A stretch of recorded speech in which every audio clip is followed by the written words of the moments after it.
제 이름은 김순자입니다. 올해로 70살이 되었지요.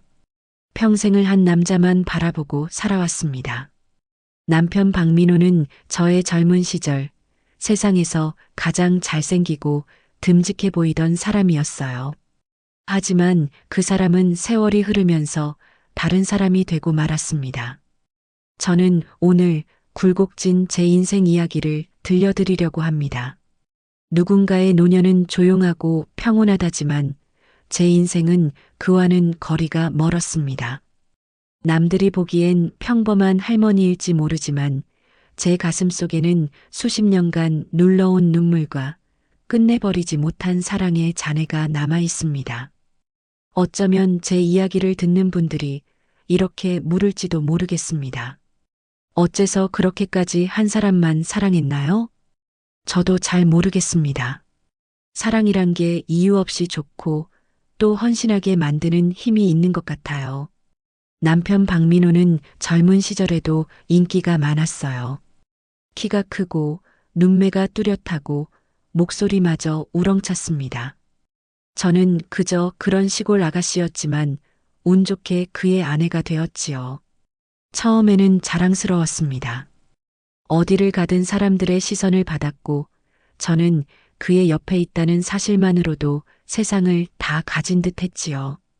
그러나 결혼 생활이 길어질수록 그 자랑은 제게 무거운 멍해가 되었습니다. 남편은 제 마음을 들여다보지 않았습니다. 제가 어떤 음식을 좋아하는지, 어떤 날 기분이 가라앉는지 그가 제게 물어본 적은 거의 없었지요. 아침마다 제가 밥상을 차리면 그는 습관처럼 인상을 씁니다. 또 김치야?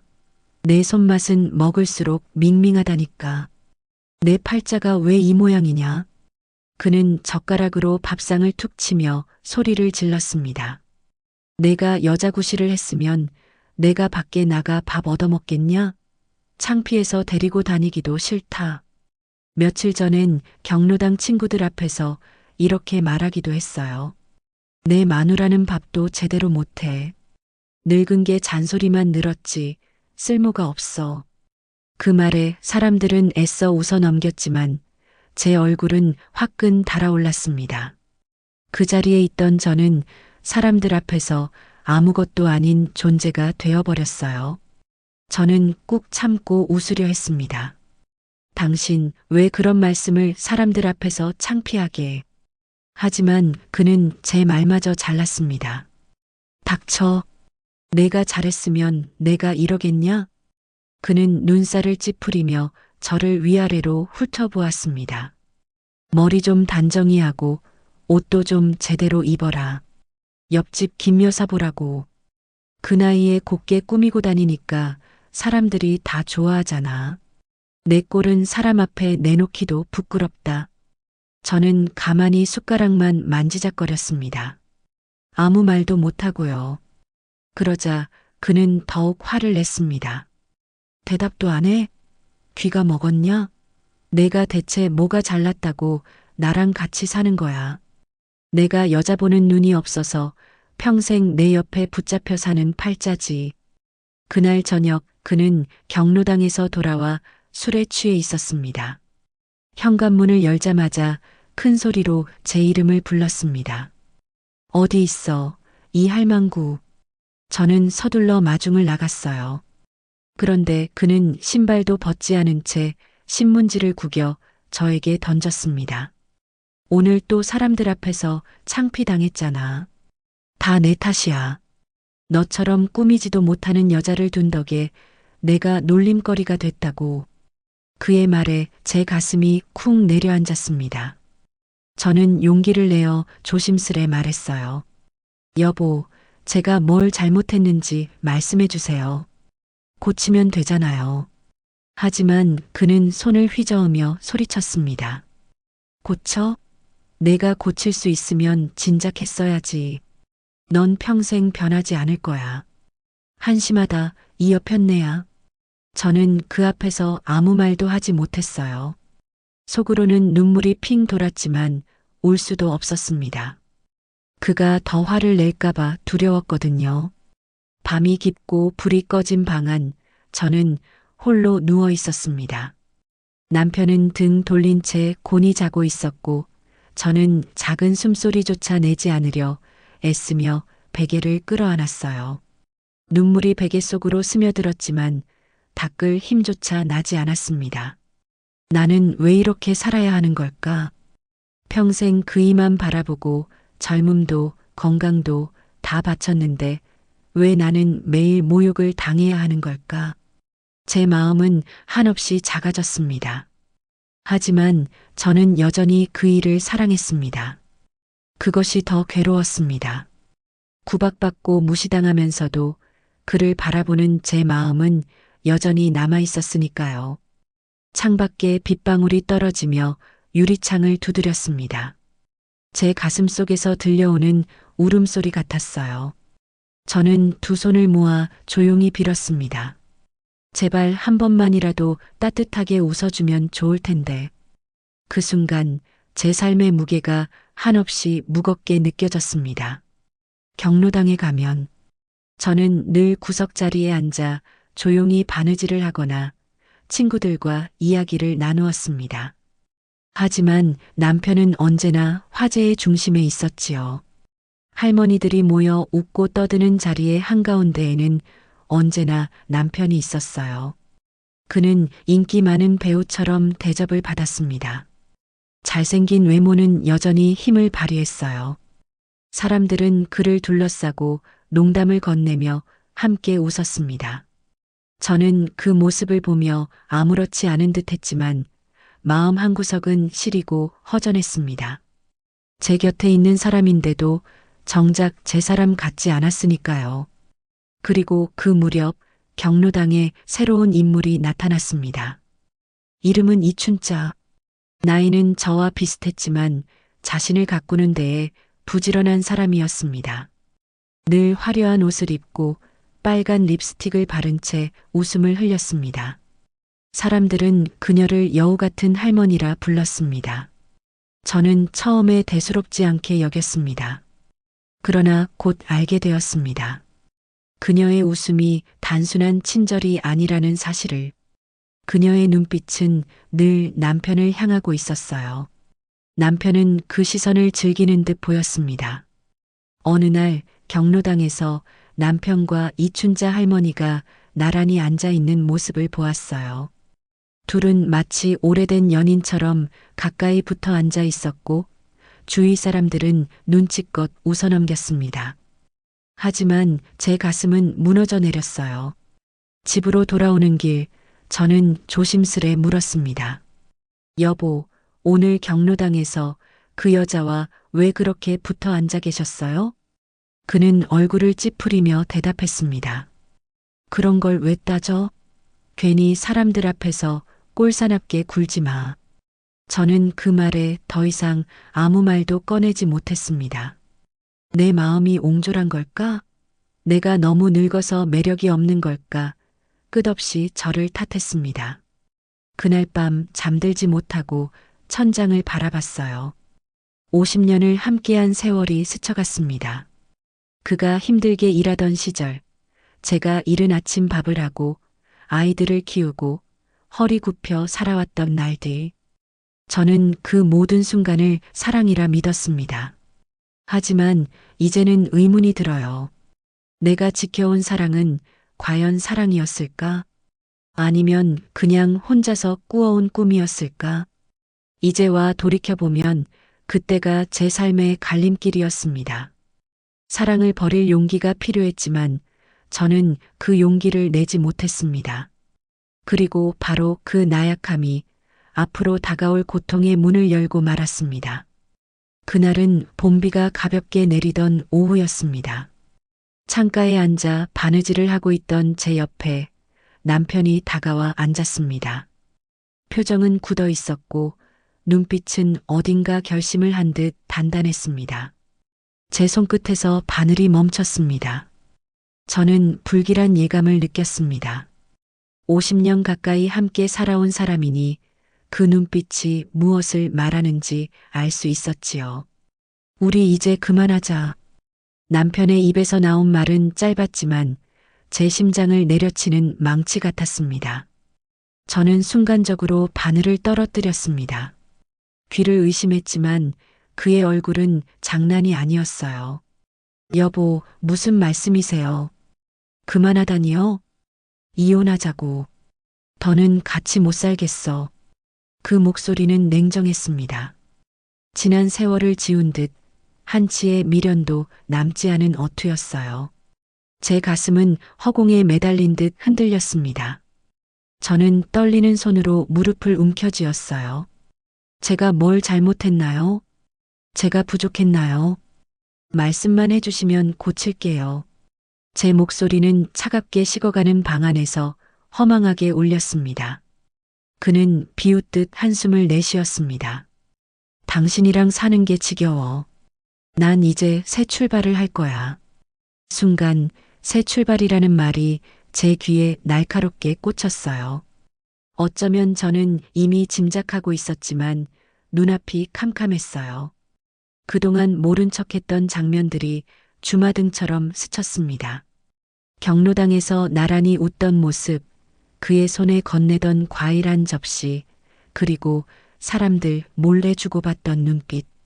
저는 애써 외면했지만 결국 그것이 제 발등을 찍는 도끼였던 것입니다.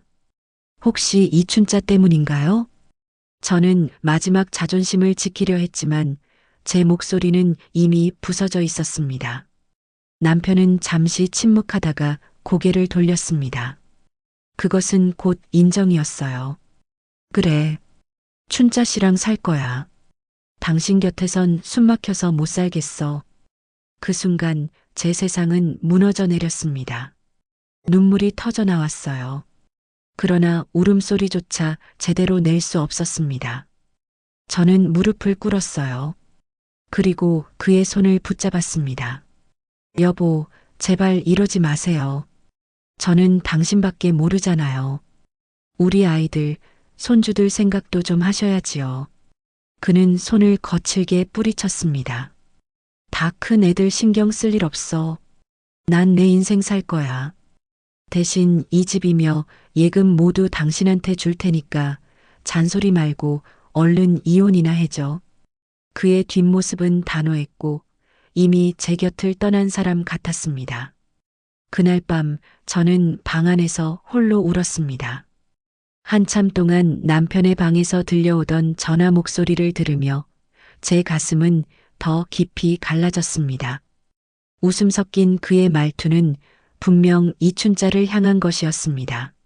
저는 베개에 얼굴을 묻고 속삭였습니다. 내가 뭘 그렇게 잘못했길래 이렇게 버려져야 하나? 그러나 대답은 돌아오지 않았습니다. 며칠 뒤 그는 이혼 서류를 내밀었습니다. 법적 절차가 어찌 되는지 저는 알지도 못했습니다. 다만 그의 눈빛은 이미 돌처럼 굳어 있었고 설득은 더 이상 통하지 않았습니다. 싸우고 싶지 않아. 그냥 도장만 찍어줘. 도장을 찍는 순간 제 삶 전체에 검은 선을 긋는 듯한 고통을 느꼈습니다. 제 손은 떨렸지만 결국 찍고 말았어요. 그가 원하던 서류 위에 제 이름 김순자가 새겨졌습니다. 그 후 그는 집을 나갔어요. 짐을 꾸리는 그의 뒷모습이 어찌나 가벼워 보이던지 제 마음은 더욱 비참했습니다. 한때 제 전부였던 남자가 이제는 다른 여자를 향해 발걸음을 옮기는 것이었어요. 문이 닫히는 소리가 이별을 알리는 마지막 종소리 같았습니다. 그 소리를 들으며 저는 망연히 앉아 있었어요. 며칠 뒤 소문이 돌았습니다. 박민호가 이춘자랑 벌써 혼인신고 했다더라. 친구들의 목소리는 조심스러웠지만 저에게는 칼날 같았습니다. 저는 멍하니 듣고만 있었어요. 하지만 제 마음속에서는 끝없이 피가 흘렀습니다. 그날 밤 저는 거울 앞에 앉았어요. 희끗희끗한 머리칼, 주름진 얼굴, 굽은 어깨. 제게 남은 것은 한 남자를 평생 사랑했다는 흔적뿐이었습니다. 내 인생은 이제 끝났구나. 집은 조용했습니다. 경첩이 삐걱거리는 소리조차 크게 들리는 듯 했습니다. 남편이 떠난 뒤 저는 그가 남긴 공허 속에서 매일을 보내야 했습니다. 창밖에는 봄이 무르익고 있었지만 제 마음은 아직 겨울 속에 얼어 있었습니다. 저는 하루 종일 소파에 앉아 멍하니 허공을 응시했어요. 친구들이 전화를 걸어 위로를 건넸지만 괜찮아. 그냥 시간이 지나면 괜찮아지겠지라는 말만 반복했습니다. 제 마음속 공허는 여전히 채워지지 않았습니다. 며칠 뒤 소문이 들려왔어요. 전 남편이 이춘자와 혼인신고를 마쳤다는 소식이었습니다. 친구들이 조심스레 전해주었지만 제 가슴은 찢어질 듯 아팠어요. 한때 내 전부였던 남자가 이제는 다른 여자와 함께 삶을 시작한다는 사실을 받아들여야 한다는 것이 믿기지 않았습니다. 저는 부엌 창가에 앉아 중얼거렸습니다. 어쩌다 이렇게 됐을까? 내가 뭘 잘못한 걸까? 바람이 스며드는 창가에 앉아 있자니 그의 웃음과 말투가 머릿속을 떠나지 않았어요. 그가 나를 무시하던 순간들, 경로당에서 다른 할머니들과 나누던 농담들. 저는 그 모든 기억에 울컥하며 눈물이 흐르는 걸 참을 수 없었습니다. 다시 경로당에 나갔을 때 사람들은 눈치를 보며 저를 맞이했어요. 저는 이미 모든 것을 놓아버렸지만 마음 한편에서는 여전히 그를 잊지 못하고 있었습니다. 친구들은 제게 말했어요. 순자야, 이제는 내 자신을 위해 살아야 해. 민호 씨는 이미 떠났어. 그날 오후 문화센터에서 새로운 사람을 만났습니다. 그는 최연수라 했습니다. 키가 크고 표정은 부드러우면서도 단단했습니다. 수줍지만 자신감 있는 웃음을 건네며 제게 다가왔습니다. 저는 처음엔 조심스러웠어요. 상처받은 마음이 쉽게 열릴 리 없었지요. 문화센터에서 그와 함께 시간을 보내면서 저는 조금씩 마음이 열렸습니다. 남편에 대한 미련은 여전히 남아 있었지만 최연수 씨의 진심 어린 관심과 배려는 제 마음을 조금씩 채우기 시작했습니다. 밤이 되어 집에 돌아왔을 때 저는 거울 앞에 앉았습니다. 희끗한 머리칼, 주름진 이마, 그리고 아직도 사랑을 갈구하는 눈동자. 저는 알 수 없었습니다. 과거의 사랑을 붙잡아야 할지, 새로운 가능성을 받아들여야 할지. 하지만 한 가지는 분명했습니다. 이제는 남의 기대가 아닌 나 자신의 선택이 필요하다는 사실이었습니다. 그날 밤 창밖을 바라보며 저는 조용히 다짐했습니다. 다시는 나 자신을 버리지 않겠다. 누군가를 사랑하는 것도, 누군가를 놓는 것도 이제는 나의 선택으로 하겠어. 그 결심 속에서 마음 한편에는 최연수라는 이름이 조용히 자리 잡기 시작했습니다. 며칠 후 전 남편이 집으로 찾아왔습니다. 문 앞에 서 있는 그의 모습은 예전과 달랐습니다. 옷차림은 단정했지만 눈빛에는 흔들림과 후회가 가득했습니다. 저는 순간적으로 심장이 빠르게 뛰었어요. 그가 왜 여기 왔는지 이미 알 수 있었습니다. 여보, 내가 잘못했어. 그의 목소리는 떨렸습니다. 잘못이요?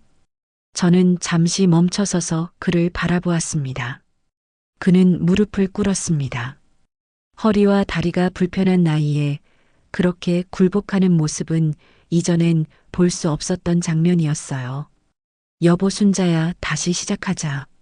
나 너 없인 못 살겠어. 미안하다. 나를 용서해줘. 저는 눈앞이 흐려졌습니다. 무릎 꿇은 남편을 바라보는 내 마음이 아직도 그를 사랑하고 있음을 인정하지 않을 수 없었습니다. 하지만 동시에 머릿속에서는 경고음이 울렸어요. 그가 나를 버렸고 다른 여자가 살았다는 사실이 가슴을 찔렀습니다. 친구들의 말이 떠올랐어요. 언제나 나를 지켜보며 상처받지 않도록 마음을 다해 조언해주던 사람들을 생각하며 마음을 다잡고 전 남편을 밀어냈습니다. 돌아가요. 다시는 보고 싶지 않아요. 남편은 처음 보는 저의 단호한 태도에 당황하며 마지못해 발길을 돌렸어요. 저는 친구에게 전화를 걸었습니다. 여보세요. 전 남편이 찾아왔어. 친구는 잠시 침묵하다가 단호하게 말했습니다. 순자야, 절대 다시 받아주지 마. 그 사람은 변하지 않아. 넌 다시 상처받을 거야. 저는 한숨을 내쉬며 거실에 앉았습니다. 마음은 흔들렸지만 친구의 말이 맞다는 것을 알았어요. 문화센터 수업이 있는 날 최연수 씨를 만났어요. 그는 여전히 부드럽고 따뜻했습니다. 순자 씨, 오늘 기분은 좀 어떠세요? 그의 눈빛에는 저를 걱정하는 진심이 담겨 있었습니다. 그와 대화를 나누면 저는 조금씩 제 마음을 들여다볼 수 있었어요. 전 남편을 여전히 사랑하지만 그 사랑은 이제 저를 구속하는 족쇄가 된 듯 했습니다. 반면 최연수 씨는 저를 존중하며 기다려주고 제 의견과 선택을 중요하게 여겼어요. 그 차이를 느끼면서 제 마음은 점점 흔들리기 시작했습니다. 밤이 되어 집에 돌아왔습니다. 창문을 열어 바람을 맞으며 저는 스스로에게 물었습니다. 난 진정 원하는 삶을 살 수 있을까? 과거의 미련을 놓을 수 있을까? 내 마음 한편에서는 전 남편의 후회와 애원, 무릎 꿇은 모습이 떠올랐습니다. 그러나 다른 한편에서는 최연수 씨와 함께한 평온과 따뜻함, 존중이 떠올랐습니다. 사랑은 단순히 오래된 시간의 흔적이 아니야. 서로를 존중하고 함께 웃을 수 있을 때 시작되는 거야. 저는 깊게 숨을 들이켰습니다. 더 이상 과거에 얽매이지 않고 내 마음과 삶을 지켜야 한다는 결심이 단단하게 자리 잡았어요. 마음이 조금씩 가벼워졌습니다. 오랜 시간 묶여있던 상처와 아픔이 조금씩 치유되기 시작한 느낌이었습니다. 며칠 후 문화센터에서 최연수 씨를 다시 만났습니다. 그는 언제나처럼 차분하고 온화한 표정으로 저를 맞아주었어요. 그의 얼굴을 바라보면 묘한 안도감이 들었습니다. 그의 눈빛은 단순한 관심이 아닌 존중과 배려로 가득 차 있었어요.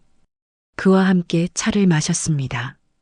따뜻한 햇살이 창가를 비추고 향긋한 차향이 가득한 공간 속에서 저는 조금씩 긴장을 풀 수 있었습니다. 그는 조심스레 제게 말을 걸었습니다. 순자 씨, 요즘 많이 힘들죠? 저는 잠시 그의 눈을 바라보다가 고개를 끄덕였습니다. 네, 힘들어요. 과거를 놓기 어렵네요. 그는 부드럽게 미소 지었습니다. 순자 씨, 과거는 지나갔습니다. 이제는 지금을 살아야 하지 않을까요? 그리고 당신을 진심으로 생각하는 사람이 있다는 걸 잊지 마세요. 그 말에 가슴이 따뜻하게 물드는 것을 느꼈습니다. 오랜만에 누군가가 내 마음을 존중하며 기다려주고 있다는 사실이 큰 위안으로 다가왔습니다. 얼마 후 문화센터에서 다시 그를 만났어요. 평소보다 더 진지한 표정으로 그가 제게 말했습니다. 순자 씨, 당신과 함께하고 싶습니다. 그 순간 저는 숨이 멎는 듯한 기분이 들었어요. 마음속 깊은 곳에 희미하게 남아있던 두려움이 사라지고 새로운 설렘이 올라왔습니다.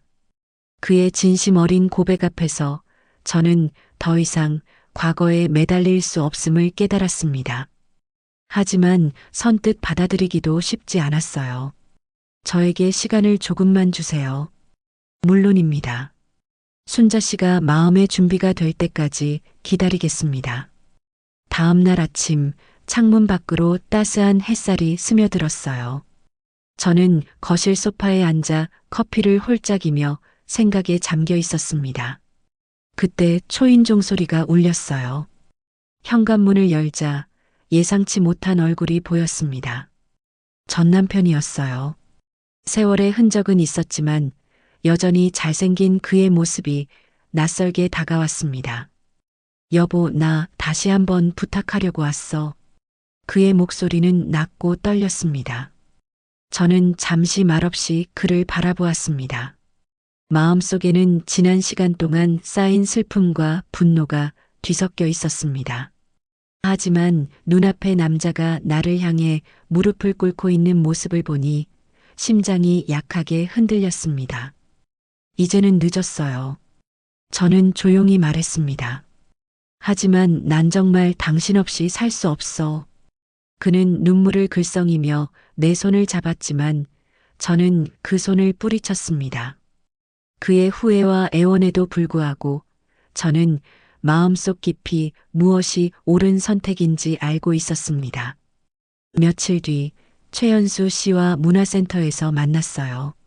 그는 여전히 차분했고 내 마음을 헤아리는 눈빛이었습니다. 순자 씨, 전 남편이 찾아왔다는 말 들었습니다. 저는 고개를 끄덕였어요.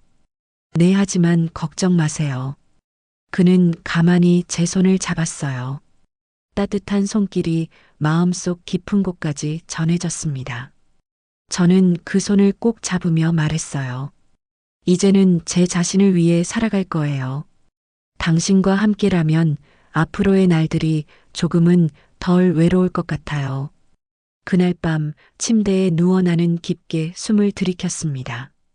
오랜 시간 나를 괴롭혀온 불안과 상처가 조금씩 가라앉는 것을 느꼈습니다. 마음속으로 최연수 씨의 이름을 불렀습니다. 그리고 미소 지었어요. 이제 진짜 내 삶을 살아야 해. 얼마 후 저는 문화센터에서 최연수 씨와 함께 시간을 보내고 있었습니다. 햇살이 부드럽게 들어오는 창가에 앉아 차를 마시며 조용히 이야기를 나누었어요.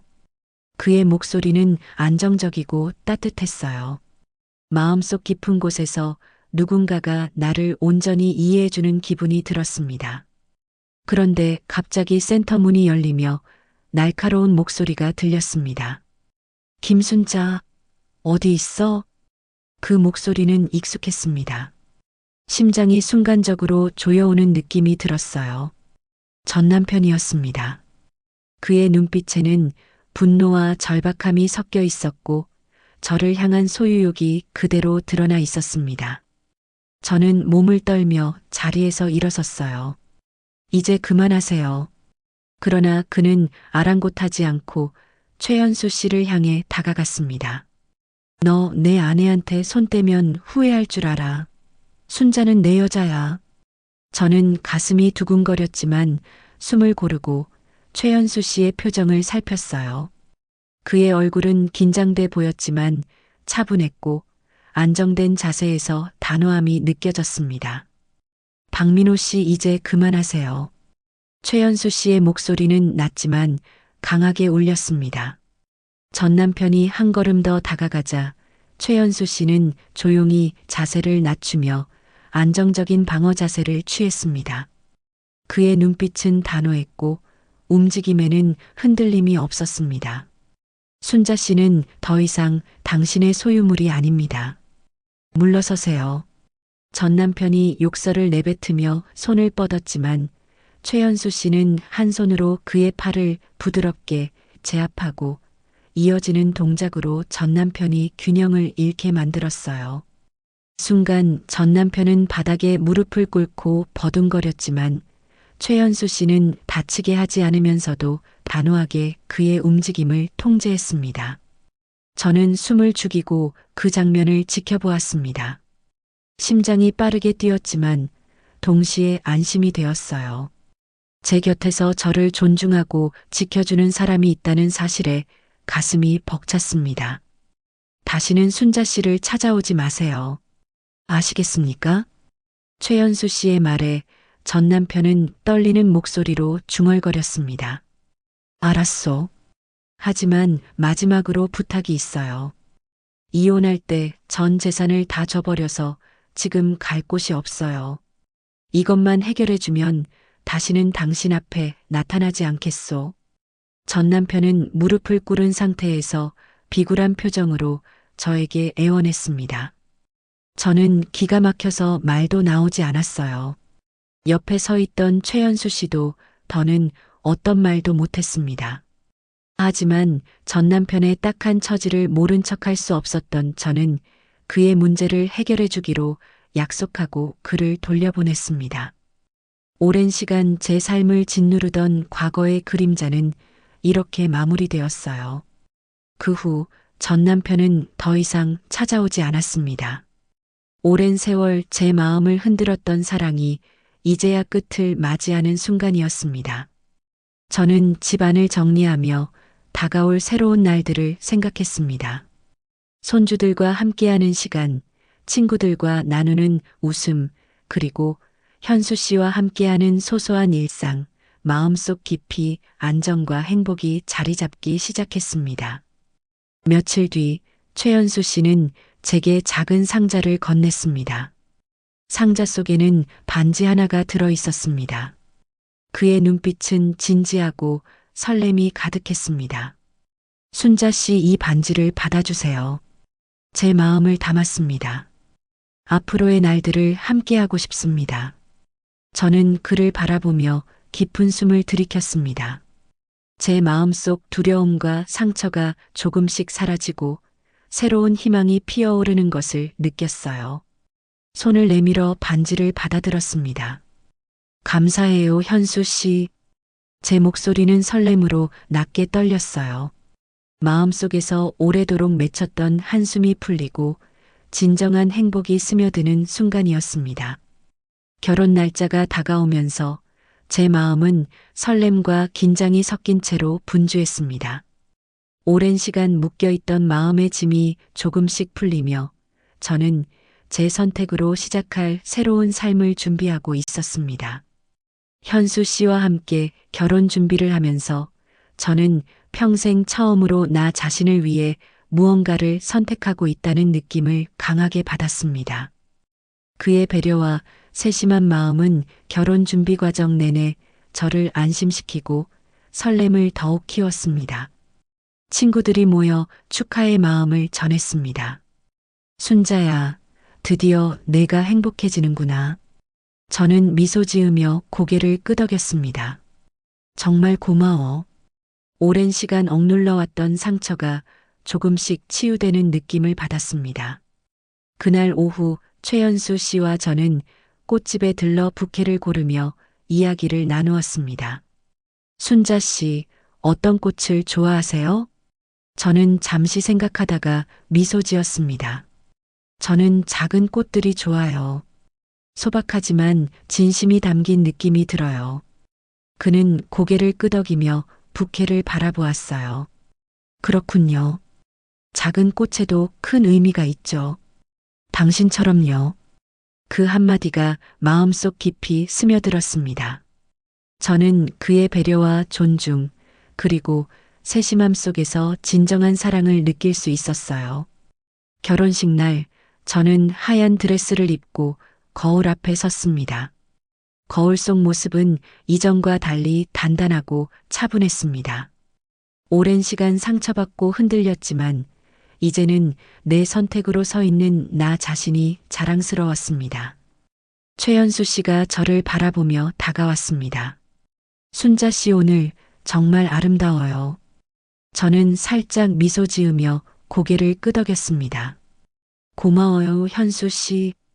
오랜 시간 기다려온 평온과 행복이 이제 내 삶 속에서 완전히 자리 잡았다는 것을 그 순간 저는 알 수 있었어요. 저는 깊은 숨을 들이쉬며 내 마음 속에서 새롭게 떠오르는 따뜻한 희망과 설렘을 느꼈습니다.